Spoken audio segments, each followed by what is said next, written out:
जाते हैं तो वो औलाद पर बोझ बन जाते हैं और औलाद के रहम करम पर ही अपनी जिंदगी कुछ इस तरह गुजारते हैं।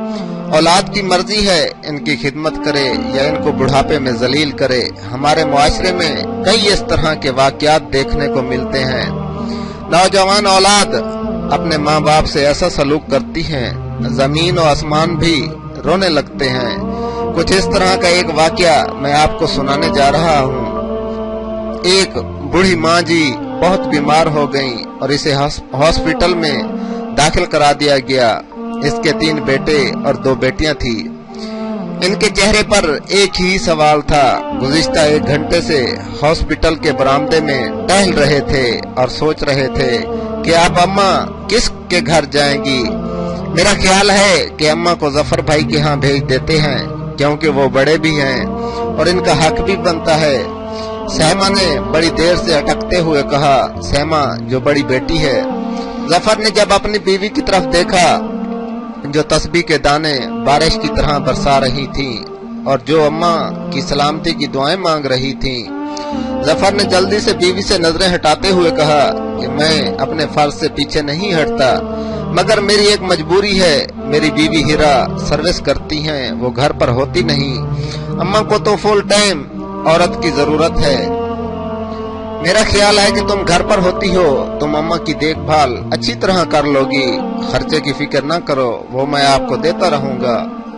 सहमा ने हकलाते हुए कहा कि मेरी तो बड़ी ख्वाहिश है कि मैं अम्मा की खिदमत करूं, मगर तुम तो जानते हो कि मेरे ससुराल वाले किस तरह के लोग हैं और मैं नहीं चाहती कि कोई मेरे भाइयों को बुरा भला कहे। मैं ये हरगिज बर्दाश्त नहीं कर सकती। फिर काफी देर तक सबको जैसे कोई सांप सूंघ गया हो, सब चुप रहे। कुछ देर के बाद फिर सहरा जो कि छोटी बेटी है, हकलाते हुए बोली कि खालिद भाई के पास अम्मा आराम से रह सकती हैं। सहरा मंजले भाई की तरफ इशारा करते हुए बोली, मेरा भी यही ख्याल है। जफर ने फौरन छोटी बहन की तायीद की।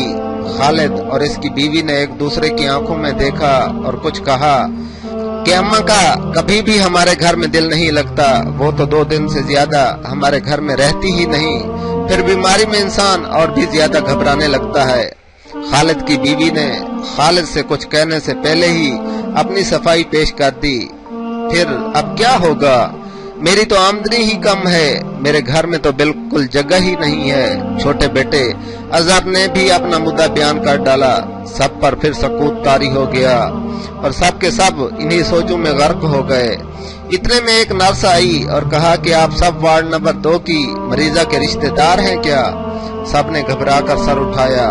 जी जी जी, हम उसके रिश्तेदार हैं, हम उसकी औलाद हैं। नर्स ने कहा कि आपको वार्ड में डॉक्टर साहब बुला रहे हैं। खुदा खैर करे। वो सब तेजी से वार्ड में दाखिल हुए।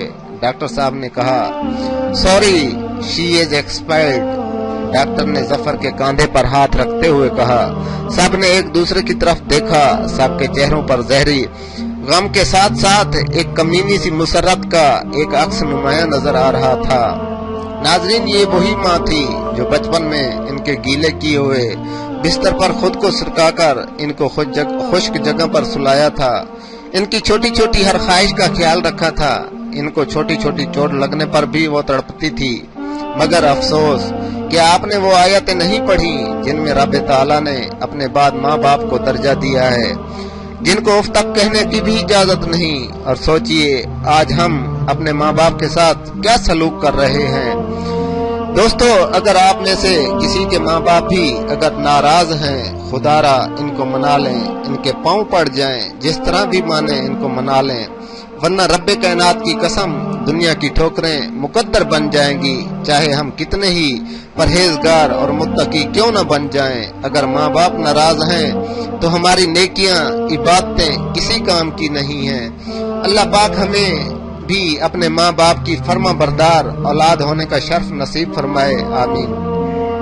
नाजरीन, अगर मेरी इस वीडियो से आपको थोड़ा सा भी सबक हासिल हुआ हो तो प्लीज वीडियो के नीचे सब्सक्राइब और साथ बेल के आइकन पर जरूर क्लिक करें ताकि हमारी हर नई आने वाली वीडियोस आप तक बआसानी पहुंच सकें और अपने दोस्त अहबाब से भी जरूर शेयर करें। शायद हमारी इस छोटी सी कोशिश से किसी भटकी हुई नौजवान नस्ल की जिंदगी संवर जाए। नेक्स्ट वीडियो तक दीजिए इजाजत। अल्लाह हाफिज, वस्सलाम।